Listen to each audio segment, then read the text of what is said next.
अगर जिसके पास बाइबल नहीं है वो सुन भी सकते हैं, कोई बात नहीं, अगर बाहर हैं भाई जैसे जॉब पे हैं। फिर वह शपथ के दिन फरीसियों के सरदारों में से किसी के घर में रोटी खाने गया। कौन से दिन गया यीशु फरीसियों के घर में? कौन सा दिन था उस दिन? शपथ के दिन। और शपथ के दिन को कौन मानते थे? फरीसी और शास्त्री मानते थे, है ना।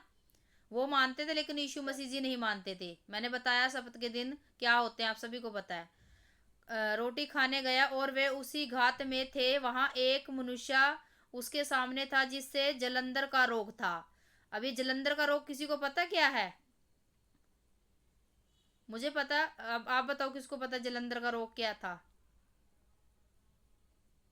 अगर नहीं पता तो बता दो, मैं बता दूंगा आपको क्या है फिर ये। जलन का होगा क्या पता। नहीं, जलंधर का रोग होता है गुप्त रोग। ठीक है। अच्छा, गुप्त रोग। हाँ, इसे गुप्त रोग बोलते हैं। जैसे किसी को भाई को हो जाता है गुप्त जगह रोग, किसी लेडीज को हो जाता है, उसे जलंधर का रोग बोलते हैं। ठीक है।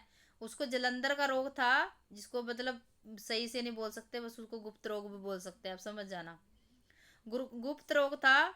इस पर यीशु ने व्यवस्थापकों और फरीसियों से कहा, क्या शपथ के दिन अच्छा करना उचित नहीं? परमेश्वर कह रहे, वो शास्त्री फरीसी कह रहे थे कि वो जैसे उनको मानते थे ना, वो शास्त्री फरीसी तो देखो परमेश्वर को नहीं मानते थे, वो तो दिनों को मानते थे और रीति रिवाजों को मानते थे।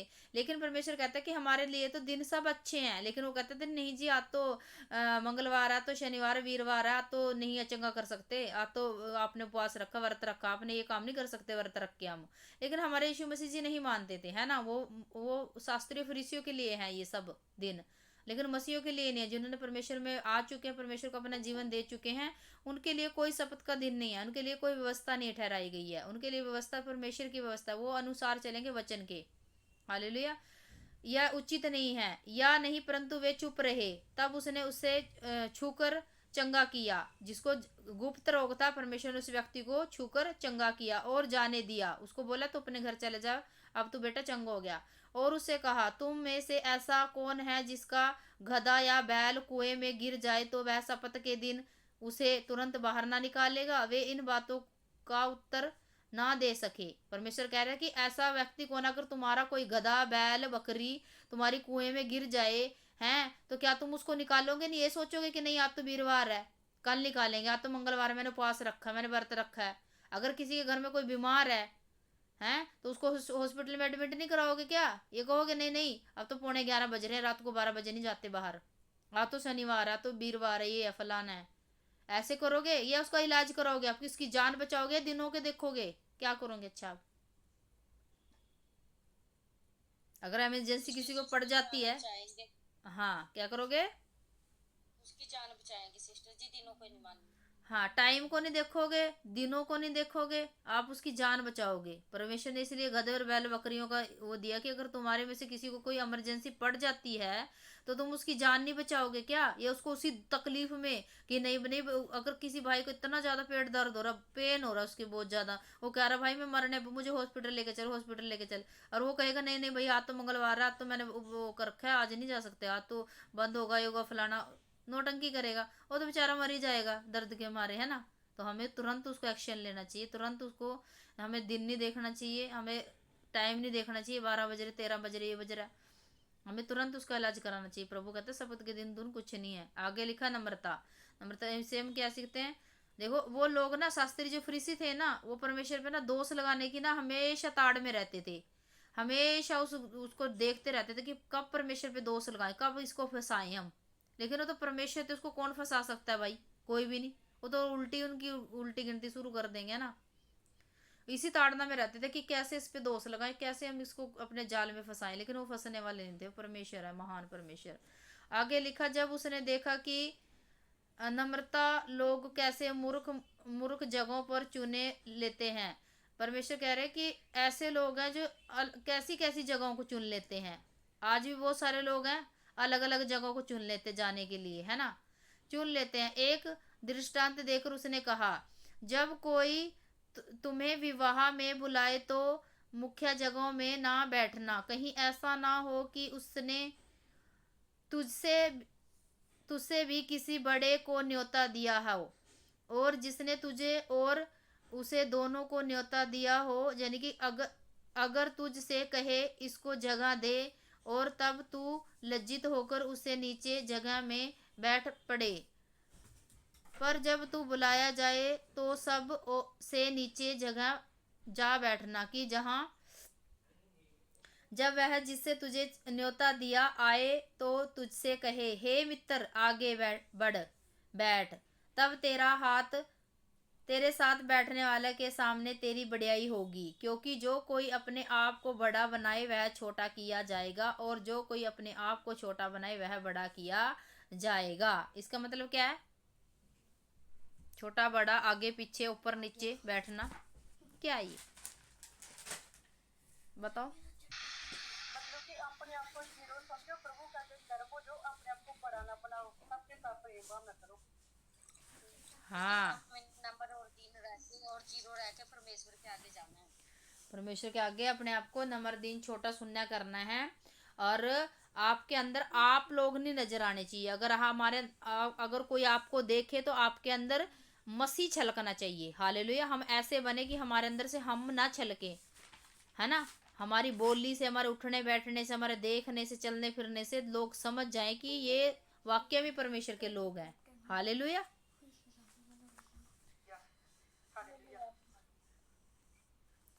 इसलिए प्रभु ने कहा कि जिसको, क्योंकि किसी को इनवाइट करते हैं ना, तो आपको नहीं पता, आपको तो लगता है कि भाई मेरे को इनवाइट किया शादी में या किसी भी फंक्शन में, तो आपको नहीं पता कि आपसे बड़े को भी किसी ने इनवाइट कर रखा है। शायद वो आपसे ज्यादा, उसको ज्यादा प्यार करता है, उसको ज्यादा अहमियत दे रहा है। आपको भी बुलाया लेकिन उसकी रिस्पेक्ट ज्यादा कर रहा है ना। तो इसमें हमने अपनी आप को बुद्धि से भी चलना है ना, अपने दिमाग से भी चलना है। ये ना कहे कि भाई हम ही हैं, कोई और नहीं है ना। हमें छोटा बनना है। हालेलुया। आगे लिखा, तब उसने अपने न्योता देने वाले से भी कहा, जब तू दिन का या रात का भोज करे तो किसको बिठाना अपने साथ? अपने पड़ोसी को बिठाना, या अपने भाई को बिठाना, या अपने मित्र को बुलाना कि भाई तू आज मेरा दोस्त है, बहुत अच्छा दोस्त है भाई, तू आज मेरे घर पे डिनर पे आ, और मेरे सबसे अच्छे बेस्ट रिश्तेदार हैं, आज मैं उनको डिनर पे बुलाऊंगी, मैं उनको आज लंच पे बुलाऊंगी। आप उनको बुलाना चाहोगे, या परमेश्वर किनको कह रहे कि जो लंगड़े लूले हैं, जिनको खाने को नहीं मिलता, जो अंधे हैं, गूंगे हैं, बहरे हैं, उनको बुलाना है, या धर्मियों को बुलाना है, या अधर्मियों को बुलाना है? किसकी हेल्प करनी जब हम खाना खाने बैठे?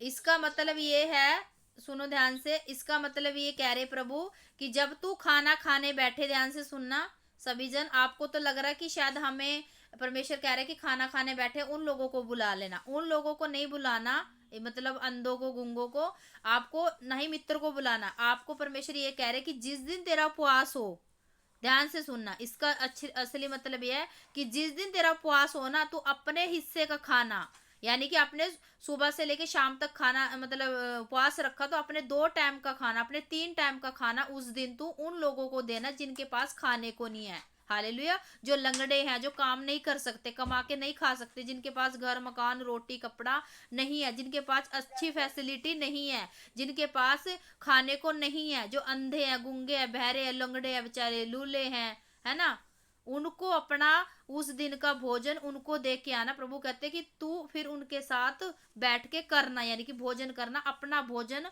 अपने हिस्से का उस दिन का भोजन उनको दे देना। हालेलुया। इसका मतलब ये है।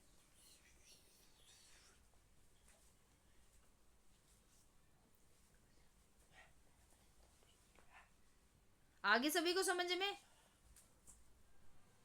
क्या करना हमें?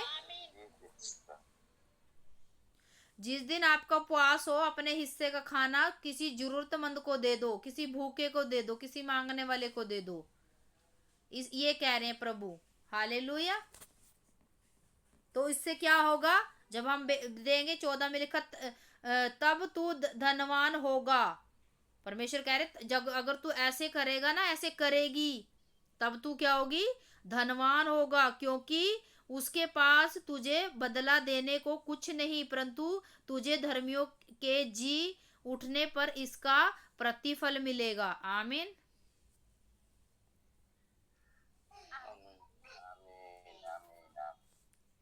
अच्छा, मुझे बताओ कि देखो बीज तो बोना जरूरी है, अच्छी बात है, बीज बोते हो आप लोग, ठीक है।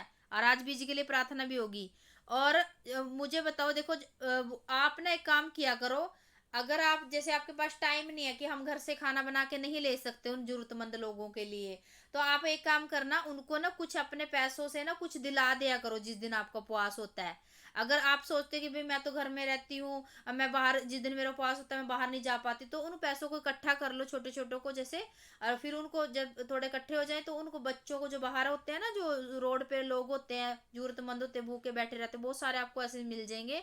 अपने हिस्से का खाना समझ के उस दिन उनसे कुछ पैसों का, उनको अच्छी चीजें लेकर, समोसा बर्गर टिक्की कुछ भी ऐसी चीजें लेकर ना उनको खिला दो, बच्चों को दे दो उनको, ठीक है। ऐसे किया करो। तो प्रभु कहता है कि ऐसा करने से तू क्या होगा, धन्य होगा, इसको तू बरकत पाएगा, क्योंकि तूने उनकी भी हेल्प करी जो जरूरतमंद है। हालेलुया। आप ऐसे कर सकते हो। जिस दिन आपको उपवास हो कि आज का खाना मैं उन लोगों के लिए दूंगा, अगर वही बताया ना मैंने कि नहीं खाना बना के ले सकते हो, तो कुछ पैसे लेके अपने घर से थोड़ी हेल्प उनकी भी कर दिया करो। सही कह रही गलत कह रही बताओ। जैसे बिल्कुल सही। बहुत अच्छे से कहा, करना चाहिए सिस्टर जी हम सबको। क्योंकि परमेश्वर ने ना अन्याय के दिन ना प्रभु पूछेंगे कि मैं बीमार था, तू मुझे मिलने नहीं आया, मैं परदेसी था, तूने मुझे घर में नहीं लाया, मैं बंदी गृह में था, तू मेरे बात पूछने नहीं आया, मैं दुखी था, तूने मुझे नहीं पूछा, मैं नंगा था, तूने कपड़े नहीं दिए, मैं भूखा था, तूने मुझे खाना नहीं दिया, मैं प्यासा था, तूने मुझे पानी का गिलास नहीं पूछा। वो कहेंगे प्रभु मैं तो सारा दिन तेरी आराधना करती थी। प्रभु कहता है, वो कहेगी मैं तो मीटिंग में भी जुड़ती थी प्रभु। ले प्रभु आप तो झूठ बोल रहे हो। प्रभु कहेगा नहीं, मैं अपनी बात नहीं कर रहा, परमेश्वर उन लोगों में जो बेचारे नहीं कमा पाते हैं ना, जो लाचार हैं, उन लोगों में अपनी आप को रख के बात करने हैं प्रभु, कि उनमें मैं था, तूने उनकी जरूरत क्यों नहीं पूरी करी। क्या तूने अपना अपना पेट भरा, अपने आप अच्छे कपड़े ले लिए तूने, उनको कभी कपड़े दिए तूने? हाँ, उनकी जरूरत पूरी करी? कभी 100 50 का खाना लेके, 500 का खाना लेके उनको खिलाया? उनमें मैं था, क्योंकि मैंने सारी सृष्टि को प्यार किया। तुझे बच्चा नहीं पता था कि परमेश्वर ने जगत से ऐसा प्यार किया कि उसने अपना एक लौता बेटा दे दिया, और जो कोई इस पे विश्वास करे वह घात नात ना होगा। आमीन।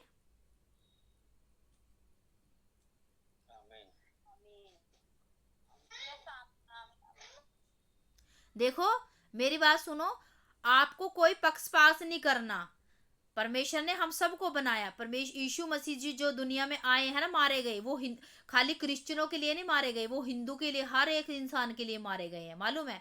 ये हिंदू मुस्लिम सिख ईसाई सारे हमारे भाई हैं। हमारा युद्ध जो है ना, किसी पॉलिटिक्स से नहीं है, किसी जात बरादरी से नहीं है, किसी धर्म परिवर्तन को लेकर नहीं है।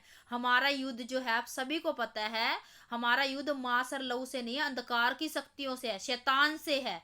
हालेलुया। उसकी सेना से है, जिनका हेड ऑफिस आकाश में है।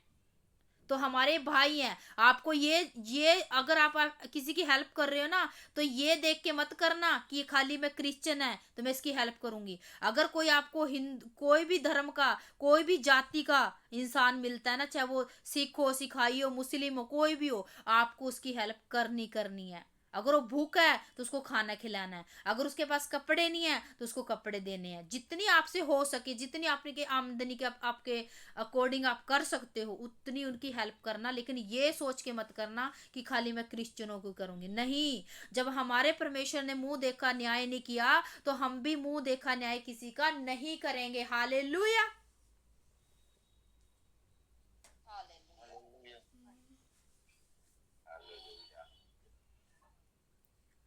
आपको कोई भी मिले, किसी भी कास्ट का मिले, आपको सबसे प्यार से बोलना है।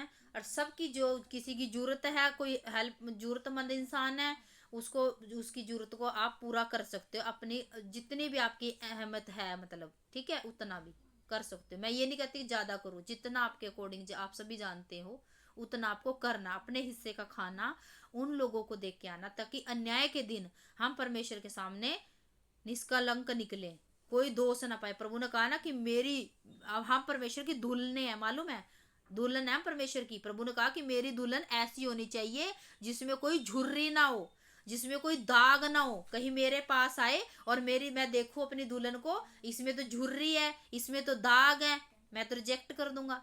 इसीलिए हमें बिल्कुल परफेक्ट बन के परमेश्वर के सामने जाना है, ठीक है, ताकि हमारे अंदर कोई झुर्री, कोई दाग धब्बा, कोई बुरी बात हमें ना पाए जाए। प्रभु कहेगा फिर आओ, मैं अपने स्वर्गदूतों के सामने मैं बोलता हूँ, स्वर्गदूत कहेंगे प्रभु तेरी बेटी बेटियां आई हैं, प्रभु कहेगा भेड़ों को अलग कर दे, बकरियों को ले आ।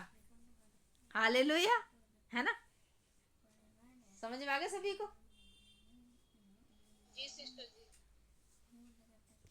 मैं बता रही हूँ कि परमेश्वर का वचन एक एक इतना सामर्थ्य है ना, अगर समझ में आ जाए ना तो मैं कह रही लाइफ चेंज हो जाएगी। आमीन।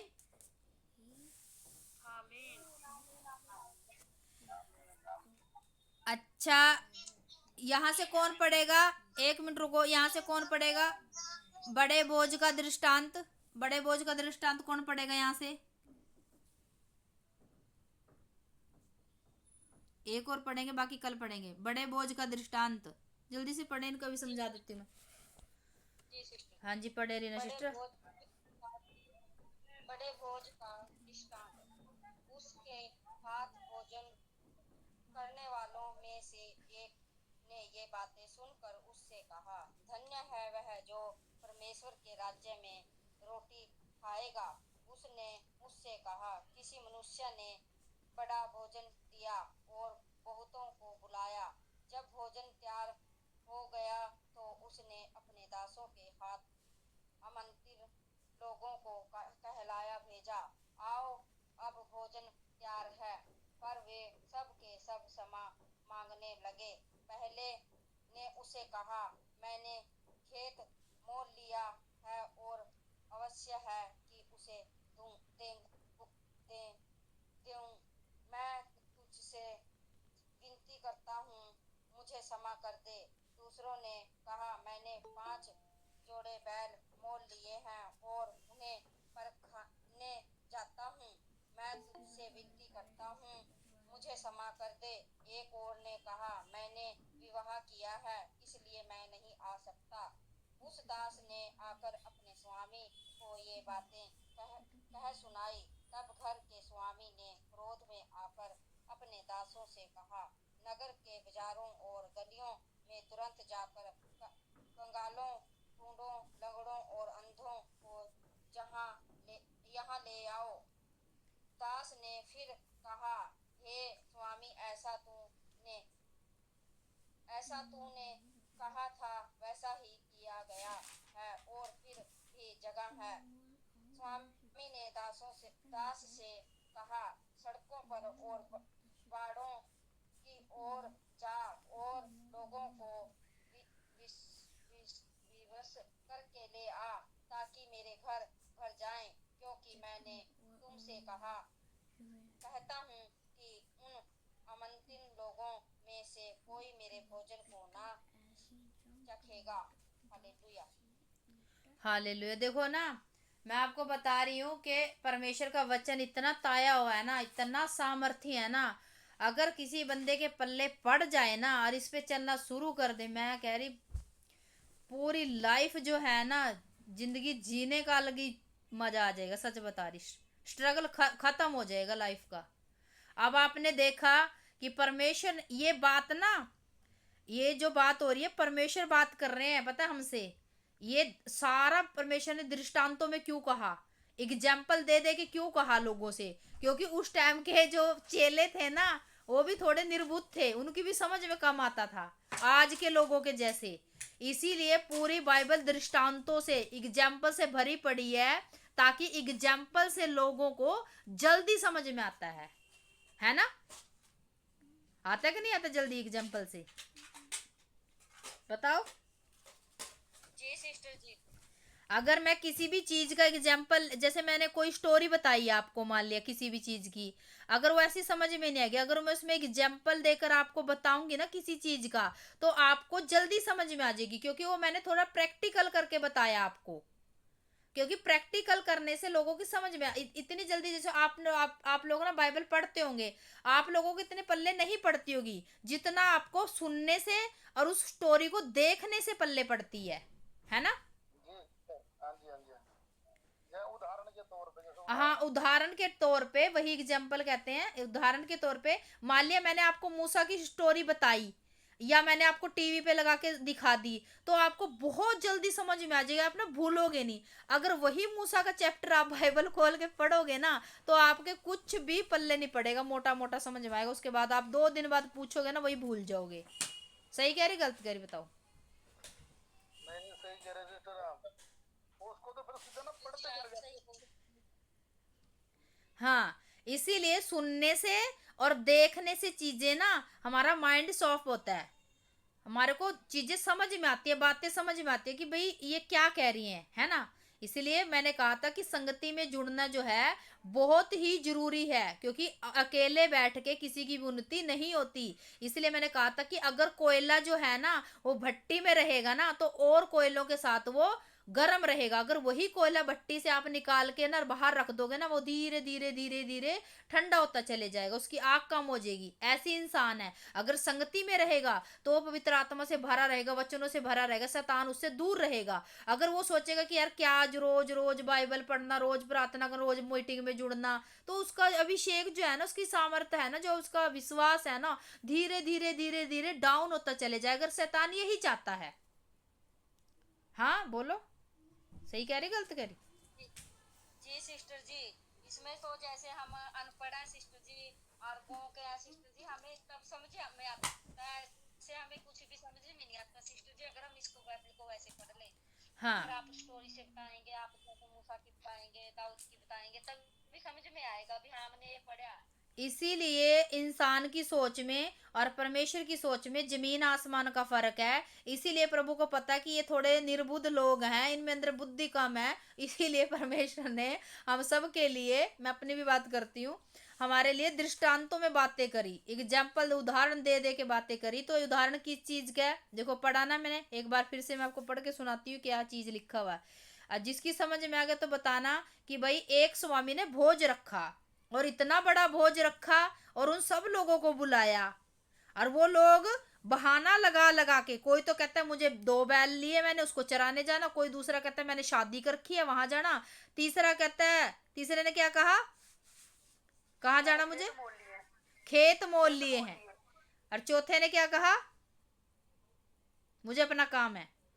तो इसका मतलब ये भोज आप बताओ किसने रखा,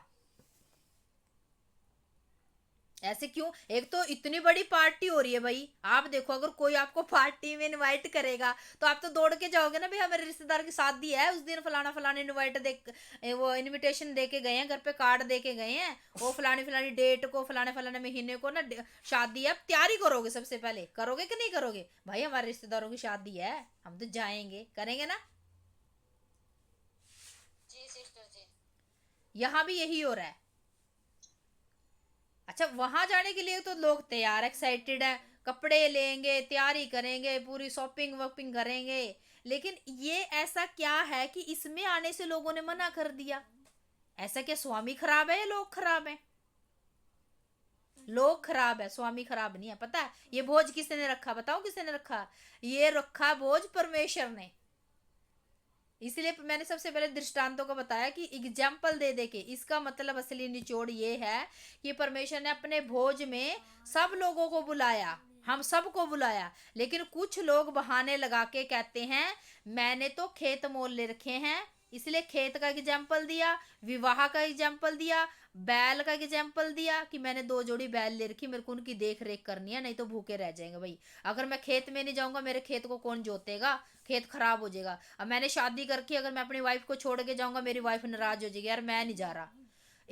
आजकल के लोगों के पास इतने सारे बहाने हैं ना चर्च ना जाने के, आजकल इतने बहाने हैं ना मीटिंग में ना जुड़ने के, आजकल इतने बहाने हैं ना बाइबल ना पढ़ने के, प्रार्थना ना करने के, बीज ना बोने के, पवित्रताई में ना चलने के। ये वो लोग हैं, हालेलुया, ये वो लोग हैं जो प्रभु के भोज में शामिल नहीं होते।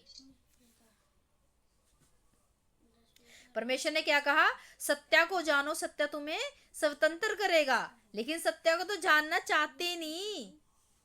नहीं जी, हमें तो काम है। आज संडे को उनको चर्च में होना चाहिए, आज वो कहीं और है, आज उनको मीटिंग में जुड़ना चाहिए, इस टाइम वो फेसबुक पे हैं। वो मार्केट में घूम रहे। जब तुम इतना सारा टाइम इधर उधर वेस्ट कर देते हो तो क्यों नहीं प्रार्थना करते घर में बैठ के, क्यों बहाने लगाते हो? ये लोग भी बहाने लगा रहे थे और प्रभु कहता है मेरे पास आओ, मेरे भोज में शामिल हो, मैंने तुम्हारे लिए बड़ी मेज सजाई है, बहुत बड़ा फंक्शन है। लेकिन कुछ लोग बहाने लगाकर निकल जाते पतली गली से। अरे कौन उठाए क्रूस, कौन चले इसमें इतनी पवित्रताई में, कौन चले डिसिप्लिन में। हाँ ये तो सारा दिन हम क्या बाइबल ही पढ़ते रहेंगे, हम अपना ना देखें, चले जाओ फिर। ये वो लोग हैं, परमेश्वर उन लोगों की बात कर रहे हैं कि मैं इतने लिए, तुम्हारे लिए मैंने इतनी ब्लेसिंग रखी है। भोज का मतलब ब्लेसिंग रखी है, इतनी सारी शीशे हैं मैं तुम्हें देना चाहता हूँ, और प्रधानमंत्री की चेयर तुम्हारे लिए रखी है, आओ मेरे पास।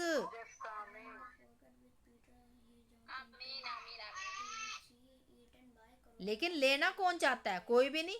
ले वही पाता है जो यूसुफ जैसी जिंदगी जीता है, हालेलुया, दाऊद जैसी जिंदगी जीता है, वफादार रहता है परमेश्वर के साथ, दुखों में भी, निराशा में भी, पीड़ा में भी, बीमारी में भी, गरीबी में भी बना रहता है, अड़ा रहता है। वही उसी ब्लेसिंग को ले पाता है, हालेलुया। क्योंकि परमेश्वर ने एक मोल खोल के रखा हमारे लिए। उस परमेश्वर के मोल में, उस परमेश्वर के भोज में, उस परमेश्वर की पार्टी में इतनी सारी शीशे हैं ना, आप सोच भी नहीं सकते हो। आमीन। हमारे लिए इतनी सारी चीजें रखी हैं।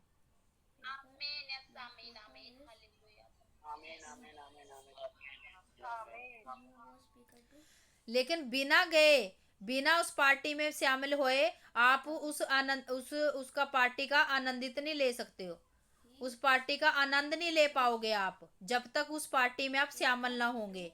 जब तक उस पार्टी में परमेश्वर के आप जाओगे नहीं तो उसका आनंद भी नहीं ले पाओगे, वहां की डिशेस नहीं खा पाओगे, हालेलुया। इसलिए प्रभु ने कहा कि सकरा है मेरा मार्ग, लेकिन उत्तम पदार्थ, बेस्ट गुच्ची के कंपनी के चीजें पाई जाती हैं। आमीन।